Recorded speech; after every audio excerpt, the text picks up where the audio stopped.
to Hajr al Aswad, you face Hajr al Aswad like this, and if you can go there, you put your hand on it, even if you're in ihram. Yes, you can go there, put your hand on it, kiss it, and then kneel. It's like you're giving bay'ah. You're giving oath of allegiance to Allah. You put your hand, this is bay'ah. You know how they used to do that. So you still can feel, because Hajr al Aswad touched the hand of Allah.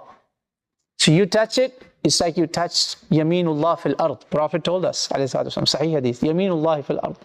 It's the right hand of God on earth. You touch it, then you kiss it out of love, and then you kneel on it. You put your forehead on it, because that means you will obey Allah in love, not in karaha, not in dislikeness. These three things you should do. It's very difficult. You can't do it because of the crowd, sisters, brothers, sometimes difficult.